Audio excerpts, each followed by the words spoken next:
Today is a intervention with Mark Bell.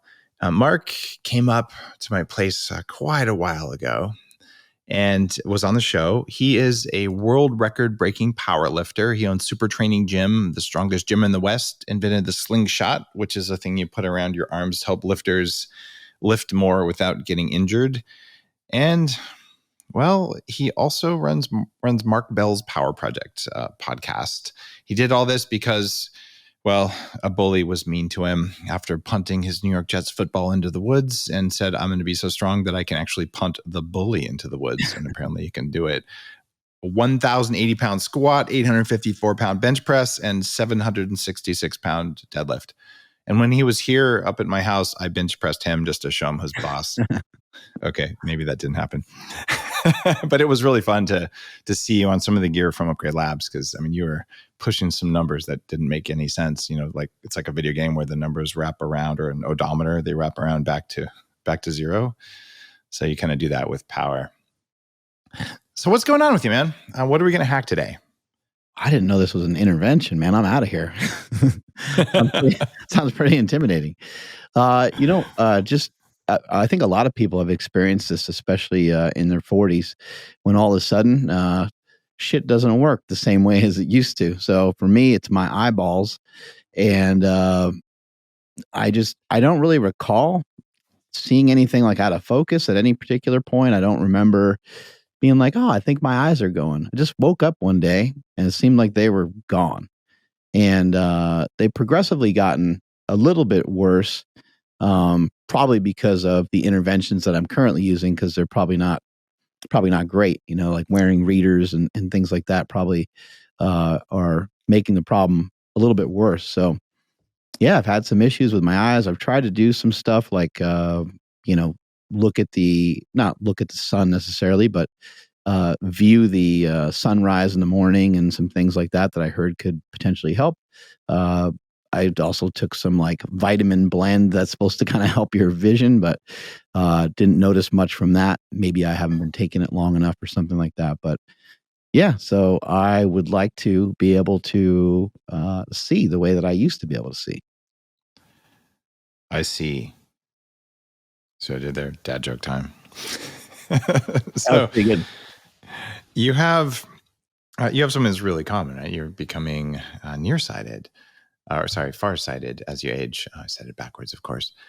And you can hack this pretty effectively. There's some things going on. One of them, are you ready for this? Muscle weakness. Now, those are words you're not used to hearing, right? Right. So there are muscles in your eye that control this. And as you know, as a powerlifter, can you put your ankles behind your head? Nope. Can you touch your toes? I can, yeah. Is it hard? It's not easy, yeah. Okay, there you go. So you're very strong, but you might not have as much flexibility as, say, a yoga teacher, right?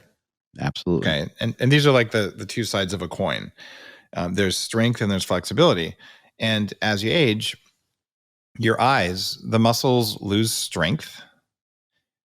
The tissues lose flexibility, and this has to do with collagen types and cross-linking of collagen. You actually see yellowing of parts of the lens in your eye. And then there's also a neurological thing where the brain may not actually be connecting. And you've probably seen this in some of your lifts, right?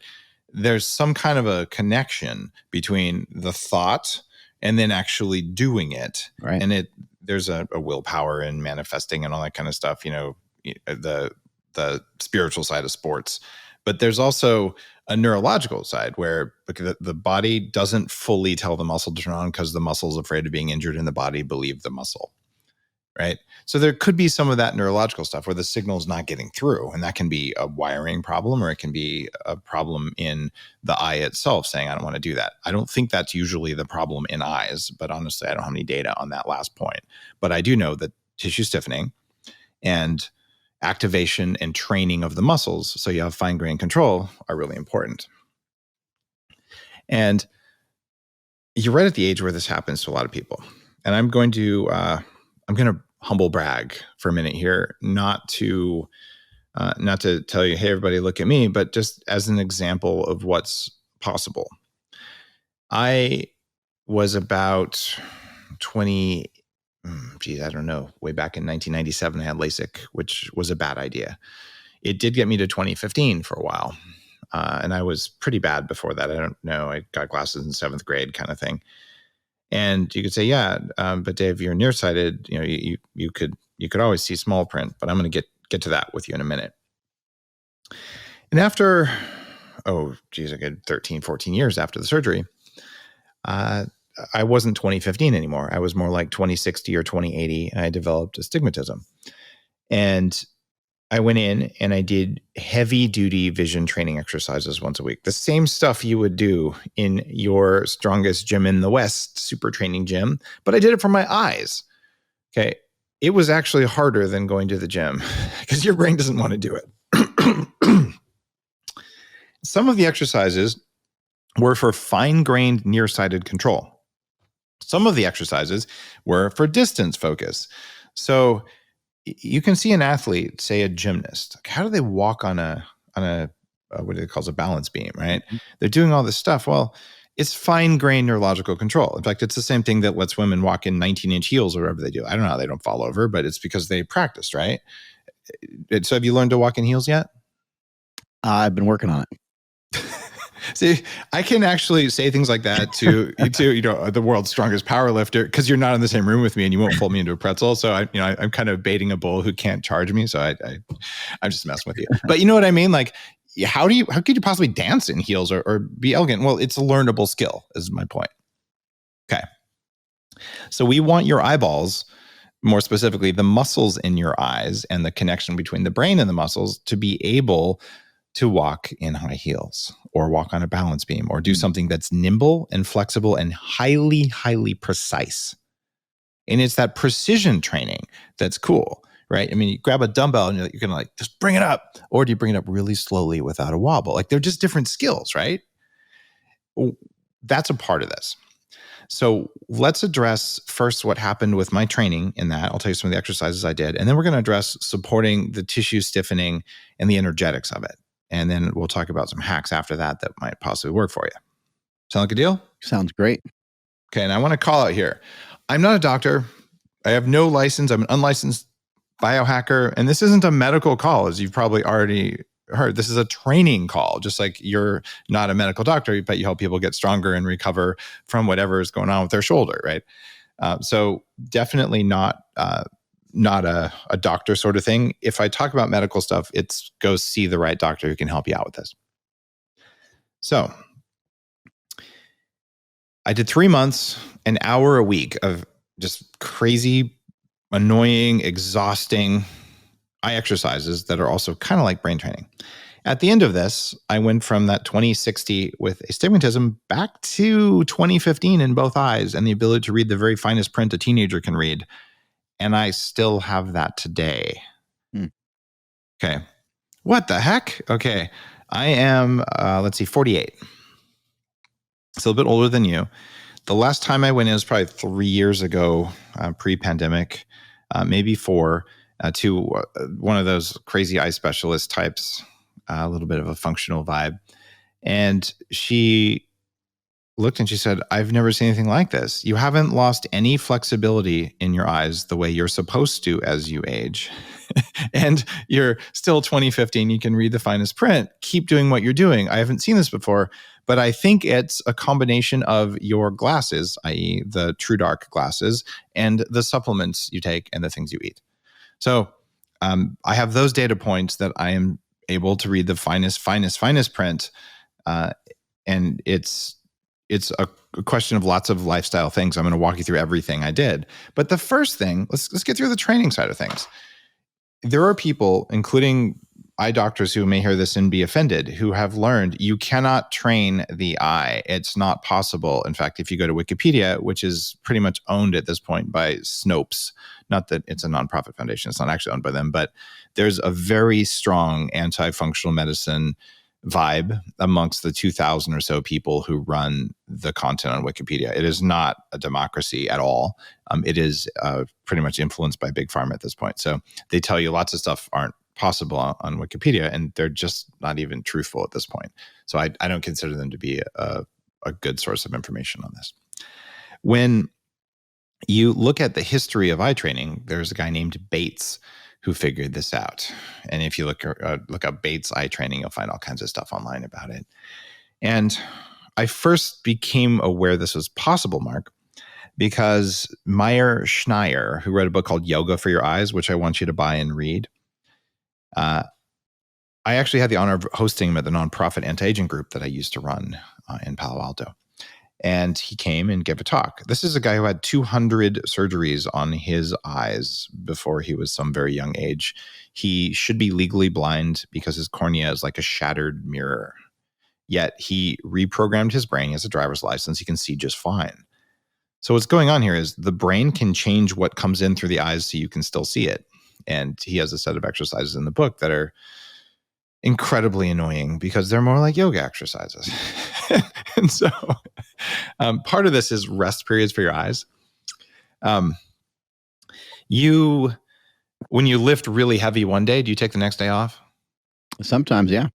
Okay, sometimes. I mean, at your level, you probably don't have to take the next day off because you've gotten tissues that are used to doing that. But most people who lift heavy at your gym, if they lift heavy every single day for a week, they don't make the progress they would if they skipped every other day. Absolutely. You need days off. Yeah, there you go. When's the last time your eyes had a day off? Good point. Okay, so there are little muscles and things like that. And one of the things that Meyer, Schneier, and the Bates method use is something you can actually do right now. And you put your hands together and you rub them until they get hot. And that's 20, 30 seconds. I'm doing it right now up against the microphone so all you ASMR people can enjoy it. And then you cup them over your eyes, which means you don't push on the eyeball. You're creating like a hollow space. Now, anyone who does Qigong or Dr. Barry Morguelan's Energy for Success exercises or Nigong or any of the other... Are my eyes open or closed right now? You can do either one, whatever's more comfortable for you, right?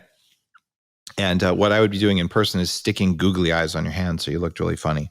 Now, and you do that for about 20, 30 seconds and you breathe deeply and just kind of just relax. And what's going on is there is a bunch of stress in your eyes that is unconscious stress. It's there. And your eyes are not really individual organs from one perspective. They're actually an extension of your brain. They're plugged right into it. And there's a lot of neurological tissue in there. So they're called specialized parts of the brain, if you want to think of it that way. So when the eyes chill, the brain chills. And I say this with great knowledge because I happen to own a glasses company and a neuroscience company, and I've done studies on that we're in the process of publishing. So take another couple deep breaths and then open your eyes and let's see if you feel different.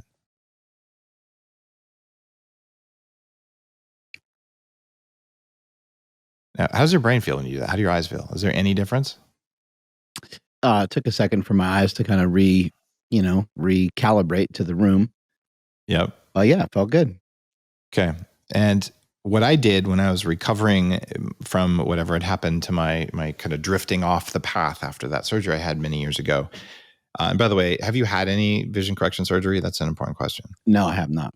Okay, good for you, because that severs nerves in the eyes and causes dry eyes and all sorts of stuff people don't know about. So that's a part of it. And I would do this every hour for like a year. Is the end of a meeting or something, and before I started the next one, I would just take a minute to do that. The other thing that I learned to do, I remember when I was doing this, I was working at Trinity Ventures, a venture capital firm on Sand Hill Road. And they put all the entrepreneur in residence guys like me into this little fishbowl, horrible room on the inside with no windows and bad LED lighting. And then I bought my first Mac. I finally switched from Windows. And they have very bright lights in the back of them. And so I was like, man, I'm feeling so tired. And it's because my entire visual field was 4 feet away from me, the walls of this little room where me and a couple other guys were. And then I look at a super bright light and then bad lighting, bright light, bad lighting. So what I learned from my vision training exercises was I'd go outside whenever I could and I would just stare as far away as I could. And there's a reason right now where I'm sitting, I am looking at you. I have one screen that's about 3 feet away from me, which is my max screen. It's as far away as is reasonable for me to still be able to see it. And one screen that's 5 feet away from me, like 5 feet. It's a 55-inch HD TV. Because what I'm doing when I'm communicating all day long is I'm looking far away, not just up close, which you're doing at a laptop usually. So this is important. I'm changing my visual depth of field throughout the day. I also have, and this is for a different reason, I have a mirror that's about 18 inches from my face right here, right? That way I can tell whether my Instagram filter, or not Instagram filter, Zoom filtered version of my healthy face, which I'm not using right now because we're not even using Zoom, but whether that's real or the thing here. So I'm like looking here, I'm looking here, I'm looking here. And then I turn to my right and I look 2 miles away. Okay, so variable depth of field. Okay, now gyms, exercise, right? So range of motion, this is like your thing. Right. So if you only did half of a bench press, you're probably not very successful, right? You got to have strength throughout the whole range. You've limited your eyes to a relatively narrow range. And while you're at it, you fed them junk light, which is pretty much junk food. So I know I sent you a pair of True Dark glasses. Right. Probably was it the daytime ones I sent you, the yellow ones? Right. Yep. Mm-hmm. Okay. I have a pair of red ones too. You got the red ones. Good. The red ones are really powerful at night. And there's actually a study somewhere of using the red ones they're a patented lens. It's not just red lenses. Where it's filtering out 4 different colors and some other variables of light that make things hard to do. So what I would suggest in the study I found was reading under a red light, or probably wearing red lenses, increased eye strength and helped specifically with the problem you have. And I don't have the name of the study, but I can tell you that there's a reason that True, this is probably a True Light product, True Light, True Dark, makes little things like this little reading light. It's like a red rechargeable thing.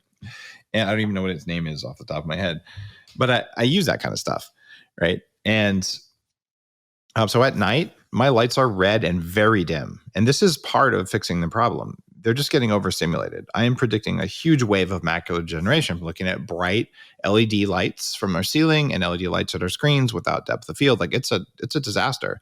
So when I look at screens, they're either dimmed and I'm running the night mode, so it's all as dark as I can make it. So we're meant to see stars on a black sky. We're not meant to see black dots on a bright white sky. Our eyes don't do that. It's very stressful for us. And so I change my screen that way. And then I put on the evening mode, even when it's not evening. So there's a yellow tinge and I turn the brightness down as much as I can. And this reduces the load on the eyes a lot, which is going to make them last longer, especially around this problem with stiffening of tissues. So stiffening of tissues is going to be affected by your collagen intake. You need to have enough collagen so you can rebuild things. It's going to be affected by blood sugar levels.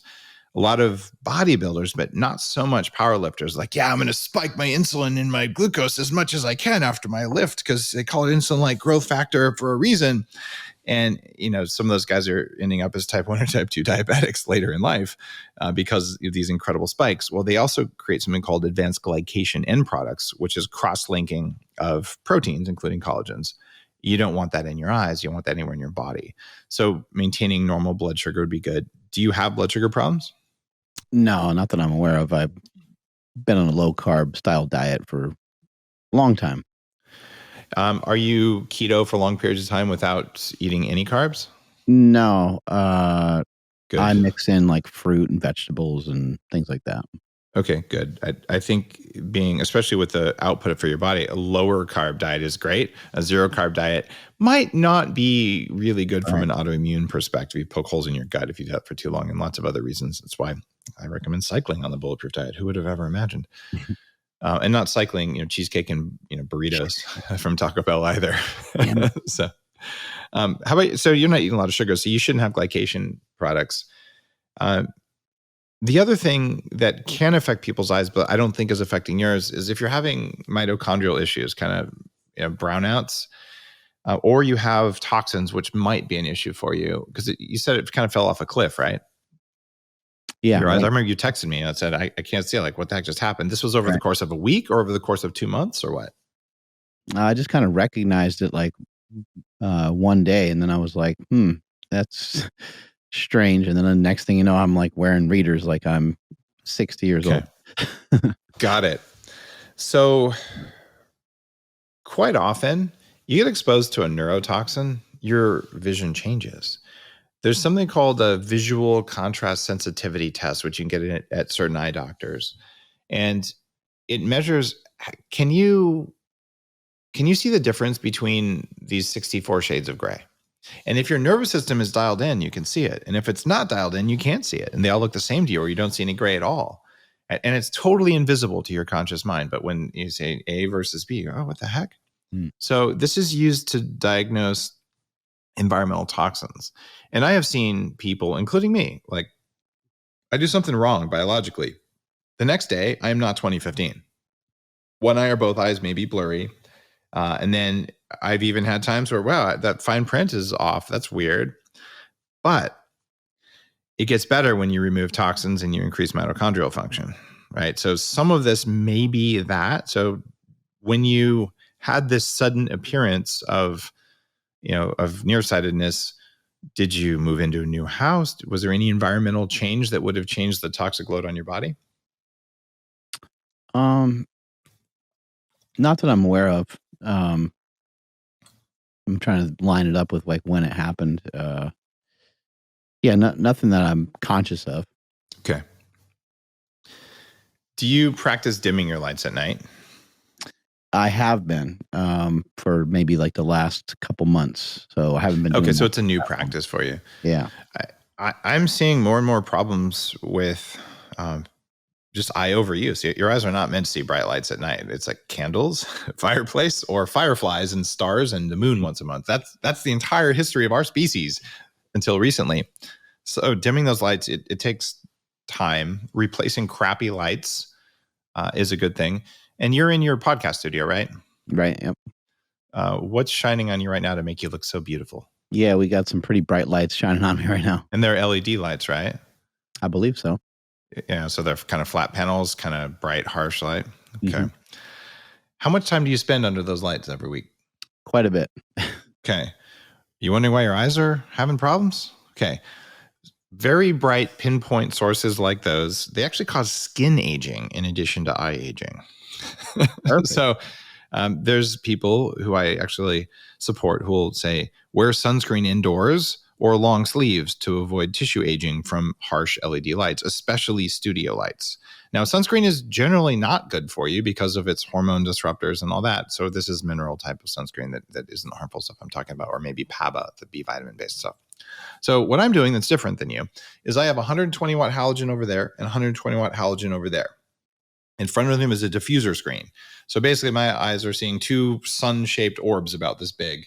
Oh, they call it a diffuser screen from Amazon for some amount of money. At least put that in front of your LEDs, but your life will change if you just get a halogen. Yeah, they're hotter and they use more power and you need to change the bulb every now and then. Who cares? It's $100 lamp. But halogen makes a huge difference because it's warm and because there's infrared light in it.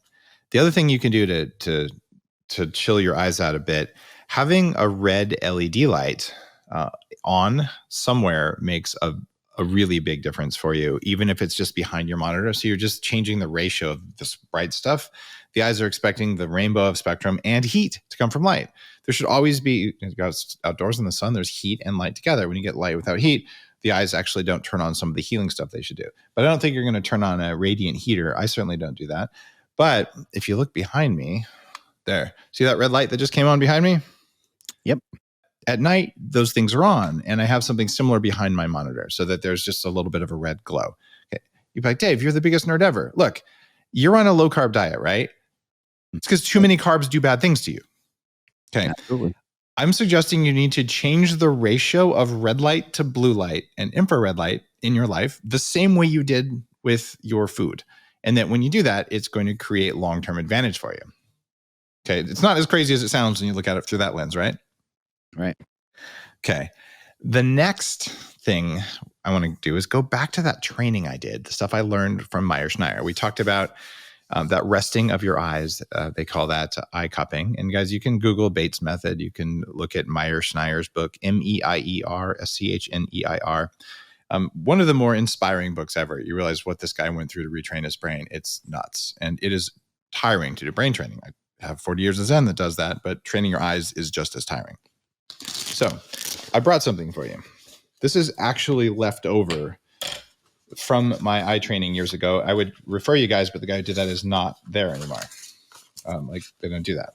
So what I have, and a functional eye doctor or someone who does neurological eye training or a developmental ophthalmologist can do this.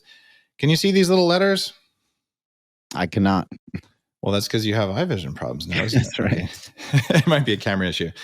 It's just like a grid you would use for searching out a word finding game that you'd find. But they're pretty darn small. And I have a smaller one and a bigger one.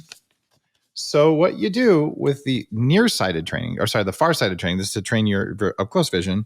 You have these really, really awesome little things.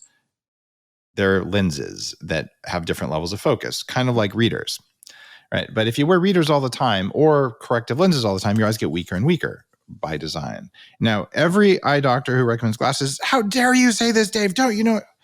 Guys, I have some information that you may not have. And yes, I wore glasses for the first, for at least 15, 17 years of my life. I haven't needed them ever since. And I know dozens of other people who've been able to train their eyes. So you can say it's impossible. I have evidence that it's possible. One of us is right, and one of us probably is wearing glasses. So there you go, right? And this doesn't mean everyone can do it. And I'm not saying you shouldn't wear glasses. I'm just saying that if you put on progressively stronger readers, you do what most people do. Oh, like I'm just going to walk with a crutch all the time. And well, eventually you kind of need the crutch, and then you get a walker, right? And then you get a wheelchair, and it's a progressive decline. But if you're injured, you need the crutch for a little while, and that's okay. So what you do with these things is you look at the finest one you can see, and then you have the corrective one, then you turn it over, which makes your eyes go in, out, in, out, in, out. And you get really tired and probably yell at people around you because your brain's really hating life. Okay. Before that training, not having toxins and having stuff that increases your mitochondrial function. I don't know, a little MCT oil, some coffee, and all the other stuff you might do, even doing breathing exercises, maybe some Wim Hof, whatever you like. Anything's going to charge you up, but you can actually do this, and you can order these kinds of lens things online. But honestly, find a developmental ophthalmologist or a neurological ophthalmologist, call them up, say, can you train my eyes? And you actually do the same amount of effort you put into getting arms as big as tree trunks, you put into having eyes that can be flexible like that. And that's a big part of this. It's like you've been training so much of your body for so long that these guys haven't been trained, and you've increased the load on them a lot without any recovery time because of the shift in your studio lighting. And okay, without studio lighting, we have a history of people needing readers, but not as early as you. So you have early onset. Okay, so I'm putting my cool toys away. With the I guess the red, the red True Darks and the yellow True Dark glasses. Yep. I think the ones I have, I think the red ones are normal. I don't think they're magnified at all. No, they're not. It's hard for me to really see anything with that on. So how can I just usually wear them for a little bit. And I usually just go to bed because I'm like, I can't look at my phone, which I think is a good healthy practice anyway. So when I read at night, whether it's a screen or even a piece of paper, I have dimmed it as much as I can, and I put on the glasses. So my night vision's better than yours. I also have a huge supplement advantage. So here's what I'm doing supplement-wise. There are great studies on bilberry, astaxanthin, and lutein, as well as xenolutein and a bunch of other things like that. I don't know what eye formula you took, but it's not going to give you huge changes overnight, except with night vision. And seeing through red or seeing during red light is similar to night vision. You actually, when you have red lights, I have even my exterior lighting on my house is all red. So I walk outside, I can see the Milky Way. And that's partly because I live on an island, pretty far north, so there isn't light pollution, but it's also because my eyes don't get killed by my porch light, right? Also that no bugs come to it. But what I do is I take 5, which is a lot, of the eye armor formula that I put together when I worked with Bulletproof. And it has an absurd amount of astaxanthin in it. And I'm not recommending anyone do what I do, but I'm just sharing my practice of taking these things. You and me both, Mark, are big guys. What do you weigh? Yeah, like 230. Okay, we actually weigh exactly the same amount, but you're like a foot shorter than me, right? Something like that. I think 2 feet shorter, yeah. What are you like? I'm 6'4", so you're probably like 5'9" or something. I don't remember, but I don't see height at all because everyone's about the same height to me. I'm like 5'11", something like that. Okay, so you're actually like just about the perfect 6 feet. Taller, but okay, but you're down on squats, You're denser than me. We'll put it that way, in a good way. So we're the same body weight, so it's approximately the same amount. But most of the vision supplements out there, we are balancing. Look, are people really going to buy this if I put as much as I want to put in there, right? Versus, I'm going to have enough that there's clinical results to do this. I know it's going to help people, right? And it's not the case with all supplements that more is better. You can overdo zinc and copper and minerals and B vitamins and stuff like that. So I don't want to tell you guys to go out there, but there are some really good arguments that having large amounts of astaxanthin are good for you. And bilberry, we know, helps pilots from World War II. They figured it out, that you can see better at night. So I think you want to do those because night vision means you can read under those red things, and it's going to help your eye strength. And I'm still grateful that I can go to the store, I can pick up the bottle of supplements, and they've got kind of a gray text on a green background in super fine print, and I can read it. Right? I don't need glasses, but there are some days where I'm like, man, my vision is a little bit blurry today. And then I sit there and I do some exercises, and I have learned to consciously focus my eyes. I can cover one eye and make the other eye like go in and out. I didn't have that skill before I trained it. And that usually clears things up. And if not, I take some charcoal and I get my toxins down, and funny enough, the next day I can see you again. So your daily visual performance does vary. All right. You mentioned something at the beginning, getting sunlight in your eyes in the morning. There are studies that show getting ultraviolet light into your eyes helps with vision. Although the study that I'm aware of most says that it helps with nearsightedness. I don't know if it helps with farsightedness, which is what you're dealing with, but it probably would. And this isn't a huge amount. It's 20 minutes, sunrise, maybe even sunset. The reason you're doing that is there's some circadian timing that's good for you. It's why I recommend it normally. You don't need to stare right at the sun. In fact, a lot of people would tell you that's bad. I know a few sun gazers who swear it's good. It's generally safe to get some sun in your eyes in the morning without glasses, without contacts. I didn't ask, you're not wearing contacts or anything, right? No. Okay, good deal.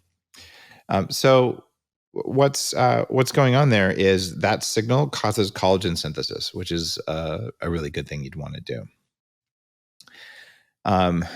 There's also something called Gabor patches, Gabor, and these are weird images that stress your brain's visual perception area that could help. So you can just do some research on that one. I haven't used them, but I'm familiar with them.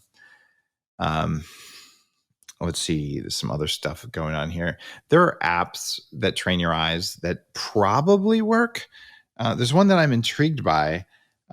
It's called Glasses Off, but I don't use it because every time I turn it on, I installed it like a couple of years ago. Every time I turn it on, it turns my screen brightness up to 500%. And this phone is so bright, I don't want to stare at the phone and see little tiny things. It's like come on, guys, if you're Glasses Off, let me control my screen brightness, you jerks. So I would do that training, but I wouldn't want to stare at the brightest possible iPhone setting to try and train my eyes to do small detailed work. But I think that works. And now I'm going to get something else irritating to some people. Video games might be good for your eyes. That is, if you're playing a video game with very, very tiny things on your phone, whether it's one of the brain training games or just some little dumb arcade game, as long as it's got very tiny things moving around and you have to distinguish between them, well, the brain is very interested in video games because it feels like it's you. That's why they're so engaging. So if you're getting little dopamine hits every time you focus properly on a tiny little thing, so playing a little arcade game on a screen can make a big difference. And there's dumb little ones like this, but like here's one. It's called Plasma something, and it's a dumb little video game. But the point is, tiny little dots moving around, screen as dim as you can get. Hey brain, now here's something engaging to make your eyes do something. I think there's actually value for that. right? But make sure the screen is very dim when you do it. And no one's ever told me that. I don't have a study for that. I just know that if you get the brain to be really interested in something up close, it's going to learn how to see it. And what you're dealing with there is that's most of the story. The other one is omega-6 fats. What do you do around the type and composition of fats that you eat? I primarily eat like grass-fed meat and eggs. Oh man, it's like we've been hanging out. Yeah. Okay. Yeah, that's about good. it. Yeah, when I came up there, we talked quite a bit about I've been doing ketogenic diet since like the mid 90s. I've been They work. keen to this stuff and been onto this stuff for a while. So I if there's some omega-6s in my diet, I think they're sliding in there through some phenomenal though. You're not cheating with nachos and whatever. Occasionally I'll eat like whatever. Yeah, occasionally I'll have like some pizza or some ice cream or something like that, but it's pretty rare. Even those, I mean, the pizza, if it's from a normal place, they're probably using canola or soybean or corn oil in the crust. Right. But you don't want to have much at all of that. It doesn't sound like you're having a high enough level for that to affect your vision. I think it does, especially eating fried things. Can have effects on vision because fried food is more inflammatory than smoking a cigarette. I mean, people don't like to hear that. It makes them mad. But that whole thing about inflammation is what's behind it. And it doesn't sound like you're doing anything bad there. The diet you're eating is around 1.6 to 2% omega-6 fat. That's what you find in at least grass-fed beef, and pasture-raised non-vegan eggs are probably similar. They might have a little bit more. I don't want to just make it up, but they're still going to be mostly saturated in those egg yolks, and there'll probably be enough arachidonic acid and other things. So I'm not going to worry about you there. I think it's mostly a polyphenol issue and astaxanthin and lutein and the other things like that. So look at the vision formulas out there, but you might want to do several of them if the ingredients in them are appropriate. You also have to remember, because we're just about identical body weight, we're not 100-pound people. And there are lots of these, teenage plant-based men or wannabe men who are inhibiting testosterone and bone development and things like that, who maybe are not going to be as large as you are or as I am.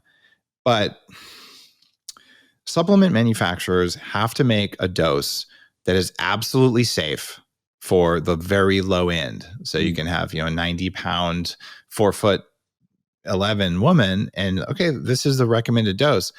I double dose almost everything. And in fact, I order 2 meals at restaurants because they're meant to satisfy a 120-pound person. And I'm like 2 of those, right? You probably do the same thing.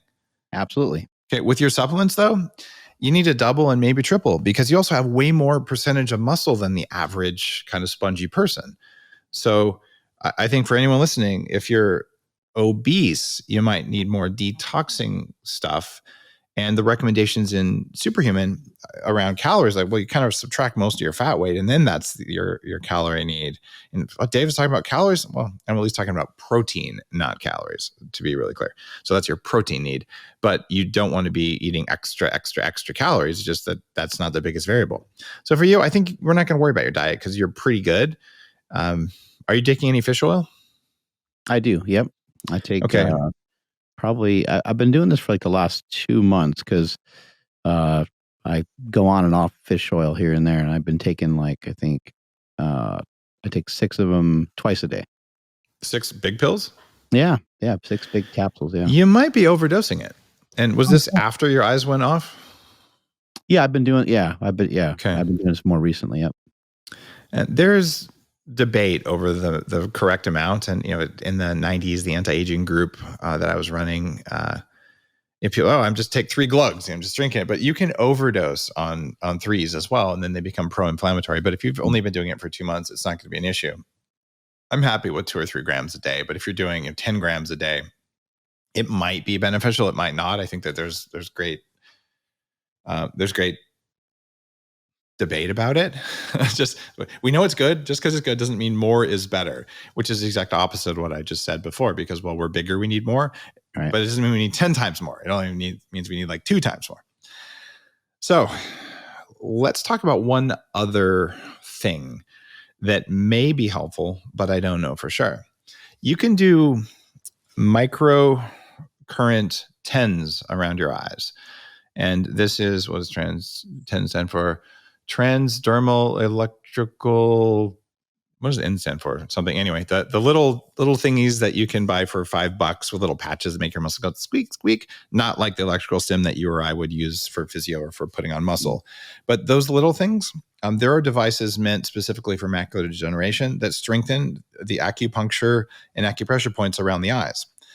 There's even a pair of glasses you can buy, or it's more like a face mask that has those electrodes built in. So you run this for 10 minutes a day to stimulate eye health. I would probably do that for a little while and see if you get a difference, because it's unlikely to hurt and it's probably going to help. Final thing is, you could look at doing red and infrared light therapy over closed eyes. So you don't want to stare right into things, even the colored LEDs that can be beneficial for you. I think that there's evidence for doing that for generalized eye health. You'll see, for instance, at Upgrade Labs, we have a thing that's there for the face to be super healthy, so it helps you look better. It's one of the lights that that True Light makes. So it's made by one of my companies. It's not for the eyes specifically; it's for the face, right? For the skin, for collagen. But there is connective tissue and other synovial fluid in the eyes, and it's got infrared in it. So is something like that going to be good for general eye health? Most likely, but I can tell you there are studies of just generalized red light therapy in eyes that say it's good. So I would want to get more therapeutic red light and potentially infrared light on my face and around my eyes with my eyes closed. Very cool. Like, I'm just thinking, okay, the things I'm doing, I do sit there and I use that at least every couple of days on my face. So my eyes are getting a dose of that as well. So I'm trying to transmit to you, here's all the weird stuff that probably made a difference. And that's the difference in biohacking, is that I wanted something to work. So I did everything that might work. And then I start peeling off things to see, but then I'd never know for sure. And then in Western medicine, what they're going to say is, well, it must be just one thing. Therefore, I'm going to throw away everything and only test things one at a time.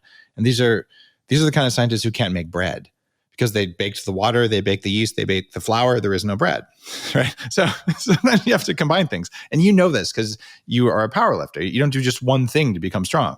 Like, it's dumb. So what about like a stem cell? Like does anybody have advancements or anything like that for the eyeball? Yes. Yeah. Let's get super, super nerdy on this one. Thank you for the reminder. There is a treatment that I have done with Harry Adelson and the team who works with Harry in Park City at Docere. They can do regular stem cells, or they'll pull stem cells from your marrow or from other places. And the regulations change. So I'm not sure what they're doing right now, but I helped Harry do the 6 hands whole body stem cell makeover with Dr. Marcella Madera and Amy Killen. So I had 3 doctors working on me, one doing joints, one doing cosmetic, and one cosmetic and reproductive, and then one doing neurological, which was Marcella. And there's part of that now is called V cells, which is a part of the stem cell universe, but they come from blood. So there are also people who will inject stem cells in your eyes, but that's usually for advanced macular degeneration. Like I don't think you need to do that anymore. But one of the techniques you can use, particularly with V cells, is you can put them inside the nose where they go in very quickly. You can do it with regular stem cells too, but they go in. I have noticed stupid improvements in my vision from doing that. Like, I think I haven't measured it formally, but I would guess if normal people see 20/20, which means, that you can see what the average person can see at 20 feet. And I'm normally 20/15, which means I can see it at 20 feet and you can see it at 15 feet. But I had to be like 28, or like you'd have to be 8 feet away. I could see it 20 feet away. I had superhero vision for a couple of days, the 2 times I did that. Like literally, a mile away, I could see a speed trap. But just things that weren't normal. And it lasted for a week or so afterwards. So I think there's something to be said, and those were just intravenous. You can do intravenous cells that way. And Dr. Harry is definitely my go-to guy for that, but he doesn't do eye treatment specifically, but an intravenous thing is going to go to your eyes anyway. Right. So I would suggest IV stem cells, but after you've exhausted the other stuff. And if you're going to do stem cells, V cells are very hard to find these days, but that would probably be where I'd want to go for vision. Awesome, Mark. Well, was that a useful intervention for you? Do you feel like you have a path forward? Yeah, absolutely. That was fantastic. I'm going to start to implement a lot of these things today to get working on it, so I can see if I can see better. I think there's a great chance. And look, there may come a time in life where you say, I would like to have readers. And when that happens, you use the weakest ones you can and you make your eyes work. And if there's anyone on earth who knows how to work hard at improving themselves, I think a world champion powerlifter qualifies, right? So it's just a question of knowing that it's possible and then knowing the right technique and then knowing the right hacks so that you don't have to work as hard as you would otherwise. And the prime example there is the Sling Shot makes it easier to do a bench press. So I don't know if you can say you're not working as hard, but at least you're doing it better than you would without it. So it's a tool that just improves things. I want you to have that for your eyes as well. And I kind of gave you the big download there. Well, thank you for sharing your work on your vision. And I want to hear what happens with it. Yeah, thank you so much. This is great information. All right. Thanks, Mark. Catch you later, man. All right. Take care.